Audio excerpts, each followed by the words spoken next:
Sam, conseiller spécial du président de la République en commerce et en investissement.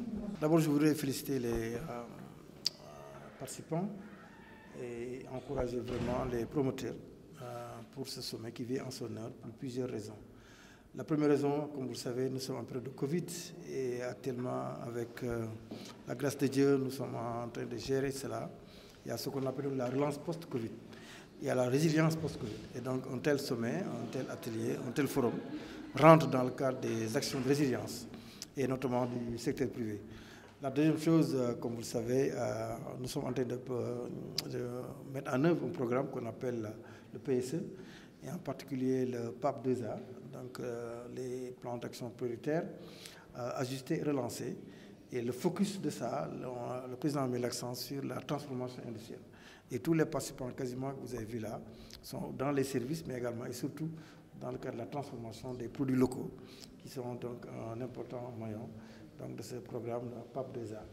La troisième chose, c'est la résilience et la relance du secteur privé va amener un autre élément qui est en train d'être mis en œuvre au niveau du Sénégal, c'est l'emploi et l'employabilité des jeunes. Au moment où nous avons vraiment tenu, depuis le 22 avril, le conseil présidentiel sur l'insertion des jeunes et des femmes. Et donc, un tel atelier, de tels investissements vont encore booster les efforts du président et du pays en matière d'emploi au profit des jeunes et des femmes. Mais l'apport du forum fera en sorte que quand vous voulez faire un investissement, c'est principalement trois choses.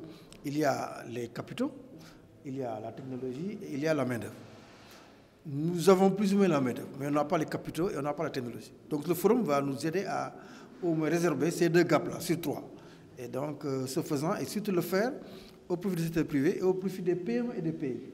Et nous allons insister pour que ce soit des PME et des PMI dirigés par des jeunes et par des femmes. Si vous voyez la salle, je pense que les femmes sont même majoritaires, si l'on peut dire. On m'a raconté l'histoire d'une femme qui est actuellement promotrice de développement, je crois, à Matam. Elle a fait 800 km pour s'inscrire, pour venir. Et donc, c'est pour vous dire l'engouement. Donc, c'est ça qu'on cherche et ça sera ciblé.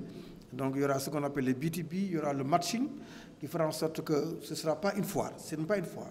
Mais on va faire en sorte que dans les créneaux dans lesquels ils opèrent, on va les mettre en relation avec les Turcs qui ont les investissements et qui ont donc la technologie pour pouvoir les assister dans leur projet.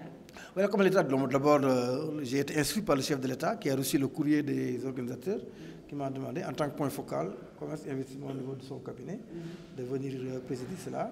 Le président les a aussi encouragés, leur a écrit une lettre à ce niveau-là. Et donc, on va faire en sorte qu'il y ait une participation de qualité.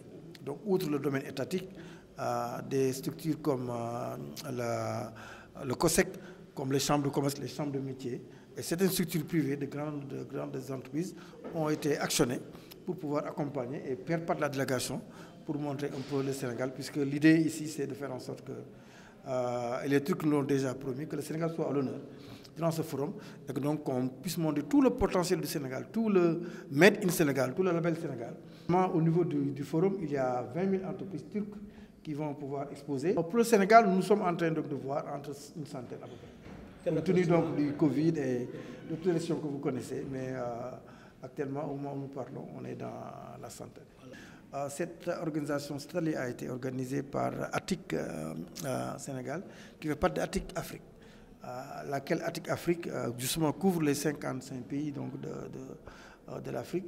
Et nous voulons donc intégrer ce qu'on appelle une dose régionale, continentale, pour que tout ce qu'on fait pour le Sénégal, on le fasse pour la CEDEAO, les 15 pays, et pour les 54 pays qui maintenant constituent un marché commun. Et que donc tout ce que le Sénégal pourra faire pour vendre avec des partenaires turcs, eh bien on pourra le vendre à travers les 15 pays de la CEDEAO.